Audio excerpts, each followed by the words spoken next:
Hello, everybody. Thank you so much for joining us. I hope everybody's well and healthy. So today is one more in the series of Culture Reframes Facebook Live on parenting in the pandemic. I'm Gail Dines, President of Culture Reframed. So today, first of all, I just want to say we'd love to hear where you're from. So please start saying who you are, where you're from, any questions you have, we'd love to address if we have time. So today it is my great pleasure to introduce a dear friend of mine and colleague, Dr. Cara Natterson. Cara is a pediatrician, consultant, and New York Times bestselling author of puberty and parenting books. Her newest book, Decoding Boys, New Science Behind the Subtle Art of Raising Sons, is out now in 2020. A graduate of Harvard College and Johns Hopkins Medical School, Cara trained in pediatrics at University of California at San Francisco. She is the founder of Worry-Proof Consulting, a practice that gives parents time that primary doctors don't have really to cover medical, behavioral, and parenting issues in depth. So it is my great pleasure to introduce you all to Dr. Cara Natterson. Hi, Cara. Hi, Gail. It's great to see you. Oh, it's so nice to see you. Yeah, let me tell everybody how we first met. I was doing a speaker tour of LA, and incredibly, all these wonderful women got together to arrange this crazy speaker tour, if you remember, like 15 schools in 6 or 7 days. And you and I connected. And out of that connection, we started giving lectures together, do you remember? And you really opened my eyes to so much around the developmental issues around puberty for boys, brain development. So I would like to sort of give the audience the kind of thing that you gave me, which is a broader span. And being a pediatrician, you're coming at this from, clearly a very scientific based perspective, which you make very accessible, I might say. You really did make the science brilliantly accessible. So my first question to you is, what motivated you to write the book Decoding Boys? Because previously you've written about girls. So what kind of got you going on this one? So, I have this series of books that I published through American Girl, the doll company. And they are body books that are aimed at kids. And the first several in the series are about girl development. And from day one with American Girl, I had said to them, boys, it's not so different. The experience of puberty is one of transformation. It is not necessarily one that is unique to either gender, right? They're both going through it. And 90% of what they're going through is very, very similar across boys and girls. And so finally, after 5 years with American Girl, I had the opportunity to write a boy body book. And as I was traveling around the country with that book, which was right around the same time that you and I met, I started getting all these questions from parents saying, well, wait a second, how am I going to talk to my son about all this? Because he doesn't talk to me. And I have 2 children. I have a daughter and a son. And at that time, my son was doing the same thing. He was going quiet. And I thought, you know what? I need to write a book for parents about why boys go quiet and why they actually really do want to talk, even though they may not cue us that way. And even though society tells us they don't want to connect with us, but they do. And that was you saying that great thing that if they could pull a hood over their face. Right. I mean, they really would hide behind a hoodie. They shut the door endlessly, right? I mean, they just retreat from the world. And the question is, why? And then what can we do about it to parent them to raise sort of healthy, connected, socially responsible boys? Because we talk to our daughters endlessly. We talk to our daughters. We should talk to our sons. Well, I think it's crucial for the sons and for those who eventually end up with women to really give them the gift of how to communicate. Because, I think it was Terry Real who wrote a book saying, I don't want to talk about it. And he said, he thinks, a good percentage of men live their life with low-level depression because they're not connected in any way. So I think this is a really important topic for parents. I think that's right. And I think the world has told boys and men that this is masculine. That's right. And it's not, right? It's not. It has nothing to do with masculinity. So it's been a wonderful moment to talk to all these boys, to talk to all these parents, and then to synthesize it in a book that really seems to resonate, which is wonderful. Oh, I'm so glad you wrote that book. It's so important. So for the non-scientists out there, can you give us a sort of succinct account of the physical, emotional, and social development of boys that they're going through around puberty? Okay, I'll do my best. Your whole life in yeah, exactly, 30 seconds or less. Okay, well, let's start with the physical, because that's the most straightforward. So the hormone that is in charge of puberty is testosterone. Testosterone is produced in the testicles. That's where it gets its name from. In order for the testicles to produce enough testosterone to drive all of the physical changes you see with puberty, the testicles have to grow because they have to build the machinery. So the first couple of years of puberty, you don't see anything on the outside. All you would see, if you looked, was testicular growth. Of course, most boys aren't showing their testicles to their parents at that point, and most parents aren't asking to look, as you shouldn't, right? You don't need to ask your son. But it's an important distinction because parents often think their boys look like children, therefore they must not be in puberty. And the truth is, if a pediatrician examines them and sees that their testicles are growing, the pediatrician knows otherwise. So that's the physiology of it, is that testosterone drives puberty, which takes many years, by the way. So testosterone does things like it shifts the muscle to body fat ratio, and you get a lot of lean muscle mass in young men. It makes the vocal cords longer and thicker, so that's where you get the vocal changes, right? What testosterone does not do, Gail, is it does not change the skin. So the oily, greasy, acne-prone skin of puberty has nothing to do with testosterone. That's the adrenal androgens.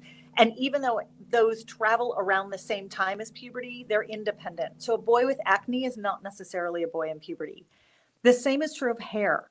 When kids, boys or girls, get pubic hair, underarm hair, that is not a sign of puberty. It happens around the same time, but it's driven by different hormonal paths. So it gets confusing to people when they want to identify whether their child is in puberty. And they're struggling and they're looking for these indicators on the body. You got to look for the right ones. And so in boys, it's testicular growth, and then the later downstream muscular consequences, vocal changes, all those things that happen. That's physiology.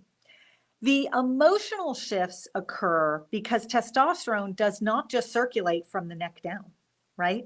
Mm-hmm. It circulates up in the brain as well. And we all know as adults the feeling of being sort of susceptible to, I won't say victim to, but susceptible to our hormonal surges. We all feel it.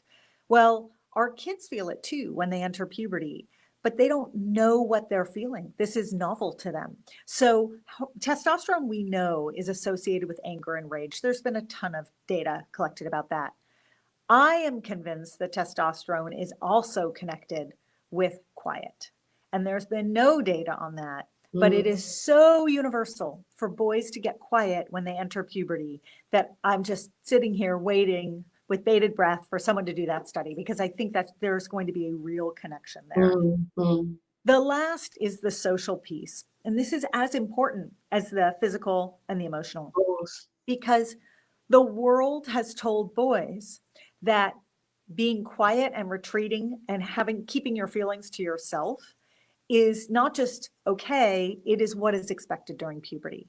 Parents are so conditioned to expect their boys to shut a door that they will say, well, it's just, he's a teenager, or he's a tween, or he's just in that stage, right? But we look at the way we parent our daughters and we don't let them shut the door.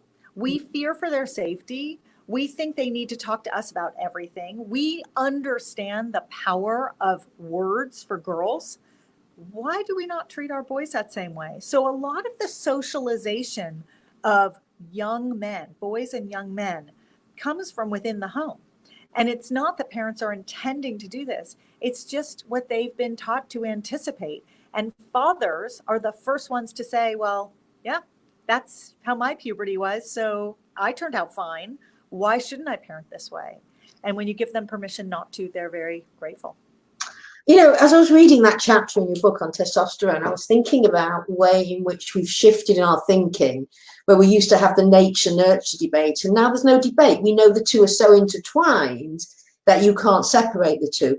So I was thinking, we actually live in a society that encourages these boys not to talk. And if we were living in a society that didn't, you know, sort of separate male from female, probably testosterone would play a less role in the development, because they would be living in a different culture, a less patriarchal culture, where we didn't say to boys, you know, the essence of masculinity is stoic, no emotion, don't talk. So I think in a way we do our boys a real disservice in this culture, because we feed in to the worst of what testosterone can do, which is silence them.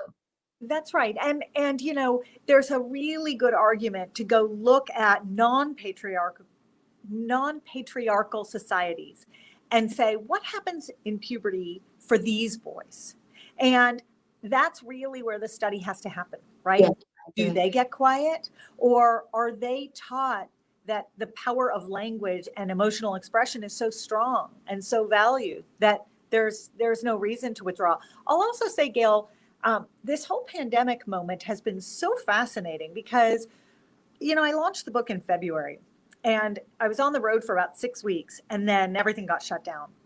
And when everything got shut down, I started hearing from parents, and I started seeing in my own house a really interesting shift, which was the boys started to talk. Yeah. And why did they start to talk?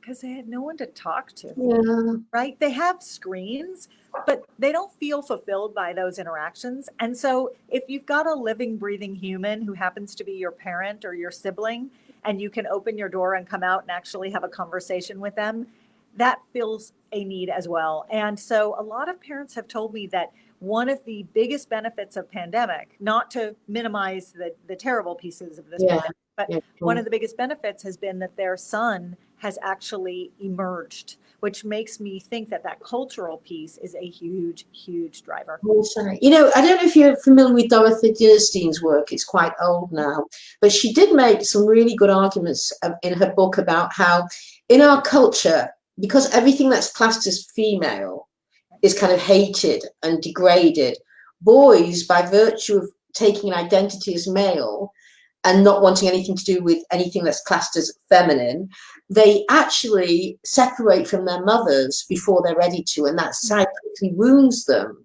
because they really need a greater attachment for much longer. Oh, that's interesting.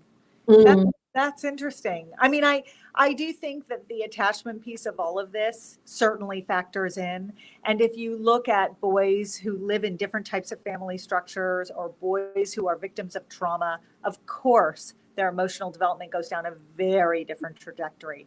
And so one of the things we know we can do to parent our children best is to parent our children to safety, right? If they have, and this is a very difficult moment in the world where a lot of parents are being challenged. They are unemployed. They don't have the resources. Yeah. They feel that they cannot provide education for their kids because they cannot get their kids an internet signal. Yeah. You know, there are these safety measures are not always just sort of, do you feel comfortable with me in a room kind of safety, but if you can provide safety for your child, whether male or female, that is a huge parenting gift. Yeah. And you know what I found when over 30 years of teaching college students is that boys who were brought up in houses where there was only a mother were actually much more communicative, more gentle, more connected. That's interesting. Yeah, that was one of the observations, because there was no one kind of pushing them into a masculinity that they didn't fit into, because there was no male around. So I did notice that a lot over the 30 years. So let me ask you a question about the brain now, because, you know, parents explain, I'd like you to explain brain development as puberty. Sure. And then what I'd like you to do is look at how access to pornography kind of comes in and hijacks what's going on, or harnesses what's going on in order to turn them to pornography. Sure. So I'm not going to do brain development justice in 30 seconds, but I did write a whole chapter about it, and it's something I feel very passionately about. Understanding, parents and kids, frankly, understanding what is happening in the brain, why are certain decisions occurring at certain ages in certain ways. So here's the 30,000 foot view, which is two big things happen to the brain between birth and maturity. The first is that the number of neurons grow and then shrink and then grow and then shrink. And this process of shrinkage is actually very, very important. It's called pruning. And what it does is it takes signal pathways between neurons, and there are 100 billion neurons in our brain, right? You can't use all those pathways all the time. So what it does is it says if you've used certain pathways, those pathways are going to get favored. It's sort of like if you have a fresh snowfall and then you walk and you make a path. The more you tread that path, the easier it is to walk the path each time because it becomes more entrenched and it becomes flatter and wider. Well, that's what happens in your brain with pruning. If you don't use the path, you lose the neuronal connection. Wow. That's very, very significant. It helps us become specialists, okay? And it's great. It's not a bad thing. The other thing that happens is what's called myelination. Myelination is the insulation of neurons. So I always use a phone cord charger as an example because it's the one that's relevant for all of us. So inside your little phone cord charger, there's a wire, right? And then around the wire is usually a white piece of plasticized material. That's the insulation. If we were to take the insulation layer off, we'd be able to charge our phone. But every time you touch the wire, you'd get a little shock, right? And the charge would take a really long time to go down that wire from the wall socket to your phone because it's just a very inefficient thread of energy. So once you put that layer on the outside and you insulate it, two things happen. The message goes very quickly, so the energy uptake is very quick. And if you touch it, there is no loss of energy to the outside surroundings. Well, we do the same thing in our brains. So we have a material called myelin. It's made of fatty cells.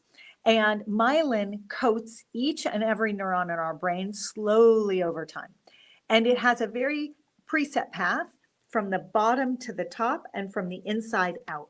And so if you begin to superimpose where myelin is being laid down and then look at the structures in the brain and what those structures do, it tells you a lot about where signals are being sent quickly and efficiently. We now know it takes about 30 years to myelinate the brain, right? Used to think it was graduation from high school, you're an adult, you're myelinated, you're done. Boom. No, we know better now. By the time you enter middle school, you are halfway done, which means the limbic center, the middle of your brain, the emotional, impulsive, feel-good, innovative, disruptive part of the brain, that's the part of the brain that is myelinated. It can send and receive signals up to 3,000 times faster than other parts of your brain. The prefrontal cortex, right here, furthest out, that's the last part to mature, and that's the CEO of our brain. That's what weighs consequences, thinks long-term. You know, it's the smart part of the brain. So why is every tech company founded by a 20-something? Because they're innovators. They're relying upon their limbic system. They're not letting their prefrontal cortex be rational and overrule these slightly more disruptive thoughts. There are very good things about an imbalanced brain, okay? The flip side is, why do we see kids so susceptible to risk-taking behavior? It's myelination. It's that they often will make an impulsive feel-good decision before the signal even gets to the prefrontal cortex to tell them not to. And this is where porn comes in. And I wrote a whole chapter about Gail because I adore her, because you came to the American Academy of Pediatrics and you spoke to, I think it was about 12 or 13,000 pediatricians in that room. And what you said without realizing you were saying it was porn is hijacking the limbic system. Porn is, once a child stumbles on porn, the limbic system fires, you have tons of dopamine in your brain. That dopamine feels amazing. And what do you want to do? You want to feel that way again. And the problem is that there's a lot of shame as well, right? And you're being saturated with images that are often aggressive and violent and angry and not at all the sex that you want a child to have when they grow up, right? But the dopamine surge from watching that content is very powerful in the brain. And when you have a brain that's making decisions using the limbic system, it's a more vulnerable brain. You know, and in fact, Valerie Vroon at Cambridge University found that the dopamine surge for porn addicts is higher than for heroin addicts, cocaine addicts, is on the same level as methamphetamine addicts when she scanned the brain. So this really comes into sort of the work that Culture Reframed does as well, is that, you know, it's not just that kids both stumble on porn, and the porn industry is very interested in going after kids because they get this, that they're impulsive, risk takers, they're not sort of thinking with their frontal lobes in the same way. And it's no accident that the porn industry is now all over Instagram, Snapchat, TikTok, you name it, because that's where the kids hang out.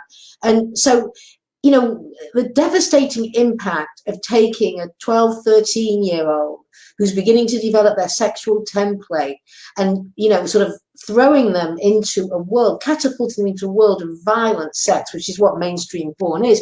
You know, can you speak to what you can see as the, I know we've got a lot of research, but what do you think as a pediatrician are the kind of the short and long-term impact of that? Well, let me just back up for 1 second and say, I remember the very first time we met in person. We were in LA and there was this group of women who were really incredible champions of yours. And I remember we were sitting around the table and we all started talking about how social media delivers porn to children.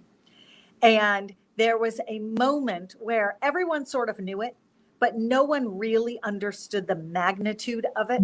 And there was this aha moment around the table, because up until that point, I think most people, certainly most of us around that table, thought, oh, porn ends up happening when a child Google searches and misspells a word. Porn happens when a child Google searches and wants to look up naked and gets much more than they were bargaining for. No one was thinking of porn as being delivered to the children, served on a platter. Right. I mean, that moment, right? That was an epic moment. And when we all realized what was happening, I think, you know, the consequences are devastating. They are devastating for a number of reasons. One is something that you always would say when we were giving our talks together, and I quote you all the time. And you would say that the porn industry is writing the narrative of our children's sex lives. The industry is telling our children what sex should and shouldn't be. And I will tell you that that line had such an impact on me. My kids are now 15 and almost 17. And it's been a few years since you and I spoke. And frankly, for years now, we've had the conversation where I've said, I want you to have a healthy, positive, loving sex life. I just don't want someone else telling you what it's supposed to look and feel like. And that's for parents out there who are watching, who want a pearl. What can I do? I think the greatest gift you can give your child is the gift of that conversation. And it's never too late. If you have a 20-year-old, go talk to them. If you have a 30-year-old, go talk to them. It's never too late, but use that line that you should be the author of your own sex life, not the porn industry, right? So predatory porn industry. Yeah, that's right. And in fact, at Culture Reframed, we've got 2 programs which are free, one for parents of tweens and one for parents of teens, which actually walk parents through how to, not just about what's going on with their kids emotionally, socially, cognitively, but also how to have not one conversation, but multiple. The more conversations and what you say in your book, I think is really important. You say at one point, you know, there's teachable moments everywhere. You're just driving down and you see, you know, a Victoria's Secrets billboard or you see some image. Use that. Don't lecture for hours. Just mention it, discuss it, move on. But there's not a porn talk. There are multiple talks to do that because, you know, kids hate being lectured to. So just move on as well.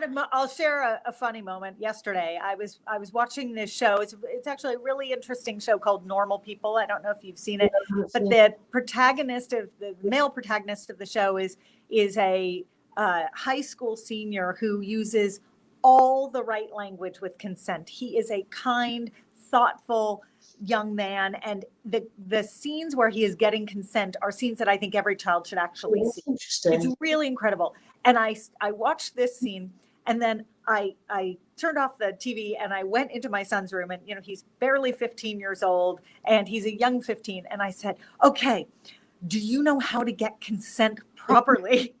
And he went, ay, ay, ay, this again? I said, yeah, this again. And that's when you've had the conversation enough times, right? That's right. It's so, but it's a wonderful show. And if people are looking for kind of the goal for their kids about how they want their kids to talk about it with others, it's worth watching. Yeah, and we actually, in our program, we have embedded videos, a great one, which is around two kids who are about to have sex, and clearly they don't want to, and it ends up in a discussion right. of what they're comfortable with. So, I mean, because we don't, when you look at the average movie, consent is never an issue. You don't even see any discussion about it. It just happens. And we know what that often leads to, which is sexual assault, rape, and all of those things. So it's especially crucial to understand. And what's interesting in the literature is that they say the more in sex education you talk about girls' pleasure, the less likely they are to be sexually abused, because they get a sense of self, that they're entitled to sexual pleasure, which means they can say no. That's very interesting. Yeah, so there's a lot of interesting research on what works in sex ed and what doesn't. So that makes perfect sense when you hear it. Of course, if they think they're entitled to sexual pleasure, they're going to say no much better than that. Right.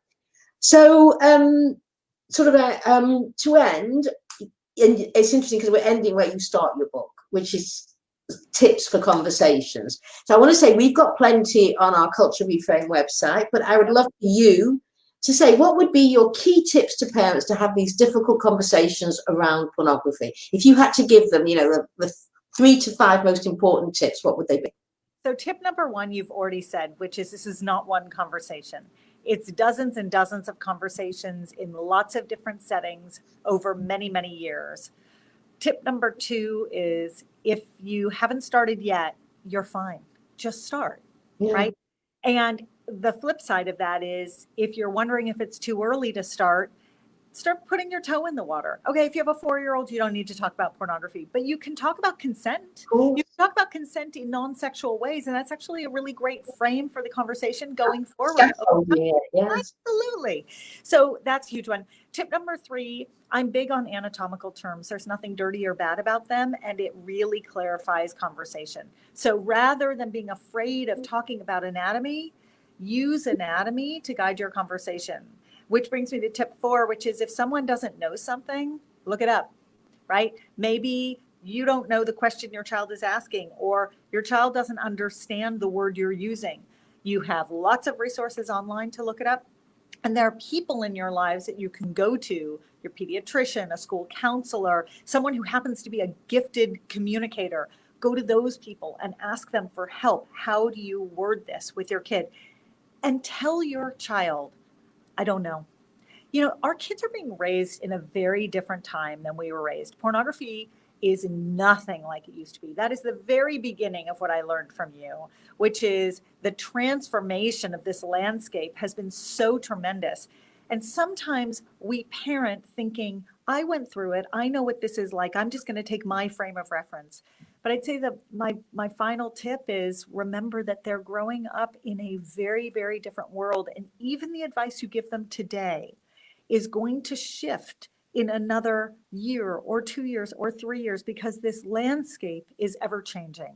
So educate yourself, educate your child, but acknowledge what you don't know. And if you don't know something together, learn together. That's fine. It's very powerful for your kids. Yeah. And one of the things we say at Culture Reframed is never shame or blame your kid. That's right. The boy is a victim of the porn industry. That's right. And to understand it, he's already feeling so much shame.